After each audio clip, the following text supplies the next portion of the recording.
ចេញមកដើរលេងឈប់ថតរូបស្ទាយដៃពីរនឹងទៀតទៅបងប្អូនមកថតស្ទាយថ្មីមួយខ្ញុំទាំងអស់គ្នាអញ្ចឹងបើសិនជាបងប្អូនថតរូបកាហ្វេមួយកែវបែបនេះហើយបងប្អូនចូលមកកន្លែង sticker ហើយចុច add ហើយរើសរូបដែលបងប្អូនថតជាលក្ខណៈអង្គុយបែបនេះបន្ទាប់មកបងប្អូនចុច AI Smart Cut Out បន្ទាប់មកតម្រៀបរូបដូចដែលខ្ញុំបង្ហាញអញ្ចឹងដាក់ធ្វើម៉េចមកសំភ្នែកទៅបន្ទាប់មកយើងក្របវាបន្តិចហើយដាក់ filter នោះបងប្អូននឹងទទួលបានរូបភាពពីបែបនេះមកជាបែបនេះហើយនេះគឺជា style មួយចំនួនដែលខ្ញុំបានធ្វើនេះគឺជាទូរស័ព្ទមួយនៅក្នុងតកូល Oppo Reno 16 Series 5G ហើយមុននេះខ្ញុំបានថតរូបបង្ហាញបងប្អូនហ្នឹងគឺថតជាមួយនឹង Reno 16F ដែលនៅក្នុងជំនាន់នេះមានការ upgrade ជាច្រើនទាំងទៅលើការ design ផងនិងកាមេរ៉ារបស់វាផងនេះគឺជាលើកទី1ហើយដែលខ្ញុំឃើញក្នុងក្រោយរបស់ទូរស័ព្ទមានការ design ជាលក្ខណៈ 3D ផុសអណ្ដែតបែបនេះដែលយើងមើលឃើញមានជាលក្ខណៈភពនិងផ្កាយអណ្ដែតពីលើខ្នងទូរស័ព្ទហើយវារេចុះឡើងទៅតាមដៃរបស់យើងនៅពេលដែលយើងងាកទូរស័ព្ទចុះឡើងថែមទៀតហើយសូម្បីតែស្រមោលរបស់វាហ្នឹងក៏ផ្លាស់ប្ដូរទៅតាមទិសដៅពន្លឺដែលជះទៅលើខ្នងទូរស័ព្ទនេះដែរចំពោះរូបរាងទូរស័ព្ទទាំងមូលគេនៅរក្សារចនាបថផ្ទៃខ្នងនិងអេក្រង់រាបស្មើជាមួយនឹងកែងជុំវិញរាងមូលបន្តិចដែលធ្វើឲ្យការកាន់ប្រើប្រាស់បានស្និទ្ធដៃល្អក៏ដូចជាមានរូបរាងសាមញ្ញបែប minimalist លើកនេះខ្ញុំចាប់អារម្មណ៍ទៅលើមុខងារ AI ផ្គុំរូបភាពវៃឆ្លាតនេះមែនទែនដោយសារខ្ញុំគិតថាវាអាចជួយឲ្យបងប្អូនបង្កើតរូបភាពក៏ដូចជាវីដេអូខ្លីៗប្លែកៗសម្រាប់ការចែករំលែកនៅក្នុងបណ្ដាញសង្គមបានទាក់ទាញជាងមុនឥឡូវនេះយើងអាចបង្កើត sticker ចេញពីរូបថតដែលមានមុខងារ AI Smart Cut Out ស្រាប់ហើយយកវាទៅដាក់នៅលើរូបភាពដែលមានចលនាបាននិងបំលែងវាទៅជាវីដេអូខ្លីបានថែមទៀតហើយនៅក្នុងរូបភាពមួយអាចអនុញ្ញាតឲ្យយើងដាក់ sticker ដែលយើងបង្កើតឡើងឬក៏ sticker ដែលមានស្រាប់នៅក្នុងទូរស័ព្ទហ្នឹងបានរហូតដល់10 sticker នៅក្នុងរូបភាពតែមួយនឹងតែម្ដងទូរស័ព្ទនេះក៏ល្អសម្រាប់អ្នកចូលចិត្ត selfie ច្រើនដែរដោយសារតែកាមេរ៉ាមុខរបស់វាមានកម្រិតច្បាស់រហូតដល់50 megapixel ដែលថតក្នុងមុំទូលាយរហូតដល់ 0.6 គុណងាយស្រួល selfie ជុំគ្នាច្រើនឬក៏ selfie មុំថតប្លែកៗជាដើមហើយបើសិនជាយើងថត vlog វិញគឺកាន់តែងាយស្រួលទៀតទាំងគុណភាពច្បាស់រហូតដល់ 4K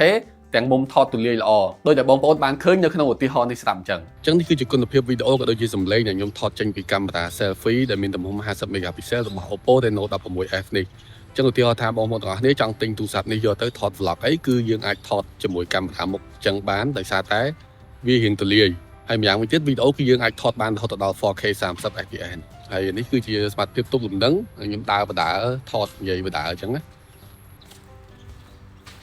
លើកនេះមានការ upgrade ដ៏ល្អមែនទែនទៅលើផ្នែកកាមេរ៉ារបស់វានៅលើ Reno F series ដែលពីមុនមកអត់ធ្លាប់មាននោះទេគឺលើកនេះយើងទទួលបានកាមេរ៉ាក្រោយ3គ្រាប់គឺ lens gold 50 megapixel ទប់លំនឹងដោយ OIS lens portrait zoom 3.5 គុណ50 megapixel ដូចគ្នាដែលអាចថតកម្រិត lossless optical 7 គុណបាននិង lens ពង្រីកមុំថត 0.6 គុណទំហំ8 megapixel មួយទៀតបើសិនជាយើងប្រៀបធៀបមួយជំនាន់មុនលើកនេះការថតរូប portrait នៅលើ Reno 16F គឺជាការ upgrade មួយដ៏ល្អមែនទែនដែលយើងទទួលបាន lens optical zoom 3.5 គុណអាចឲ្យយើងទទួលបានរូបភាព portrait ដែលកាត់ background ព្រាលបានស្អាតការជំនួយពន្លឺទៅលើស្បែកមុខមនុស្សបានល្អនិងគុណភាពរូបជារួមគឺច្បាស់ជាងមុនច្រើនប៉ុន្តែនិយាយដល់ផ្នែកកាមេរ៉ានេះមានមុខងារមួយដែលខ្ញុំគិតថា Gen Z គឺត្រូវចិត្តខ្លាំងមែនទែនដែលមុខងារហ្នឹងមានឈ្មោះថា Pop Cam វាគឺជាមុខងារដែលមាន color preset បែប film simulation ឬក៏កាមេរ៉ាបែប vintage ដែលធ្វើឲ្យរូបថតរបស់យើងមើលទៅគឺដូចជាថតចេញពីកាមេរ៉ា film ដោយមិនចាំបាច់ប្រើកម្មវិធី third party app ឬក៏យើងត្រូវអង្គុយ edit រូបថតថែមនោះទេ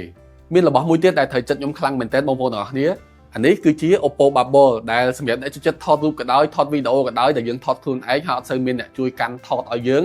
របស់នេះគឺត្រូវមែនទែនអានេះវាគឺជាអេក្រង់ wireless មួយដែលយើងអាចមើលខ្លួនឯងហើយយើងចុចថតដោយខ្លួនឯងបានអញ្ចឹងឧទាហរណ៍ថាយើងចង់ប្រើកាមេរ៉ាក្រោយដើម្បីថតរូប portrait ជាមួយនឹង lens 3.5 គុណអីក៏យើងអាចថតបានហើយយើងអត់ខ្លាចថាយើងឈរខុស frame ទេព្រោះយើងមើលឃើញខ្លួនឯងនៅក្នុងអេក្រង់មួយនេះអញ្ចឹងខ្ញុំសូមសរុបស្ពេចទូរស័ព្ទមួយនេះជូនបងប្អូនទាំងអស់គ្នាបន្តិចដែរ Oppo Reno 16F មានអេក្រង់ប្រភេទ AMOLED 120Hz ទំហំ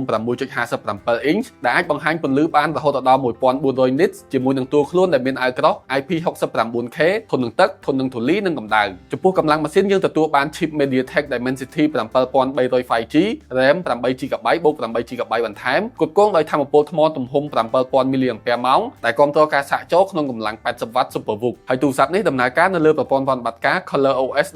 16.1 នៅលើរចនាបថ Android 16សម្រាប់ខ្ញុំយល់ឃើញថា Oppo Reno 16 Series 5G នេះស័ក្តិសមខ្លាំងសម្រាប់យុវវ័យដែលចូលចិត្តលេង style ប្លែកៗចូលចិត្តការថតរូបដំណើរកម្សាន្តហើយក៏ត្រូវការទូរស័ព្ទមួយដែលស្អាតធន់ថ្មធំរលូនល្អនិងស្រួលប្រើហើយចុះបងប្អូនទាំងអស់គ្នាវិញយល់យ៉ាងណាដែរចំពោះ Oppo Reno 16F នេះសូមចែករំលែកមតិយោបល់របស់បងប្អូននៅក្នុង comment ខាងក្រោមមកខ្ញុំបានដឹងផងហើយយើងនឹងជួបគ្នាវីដេអូក្រោយបាយបាយ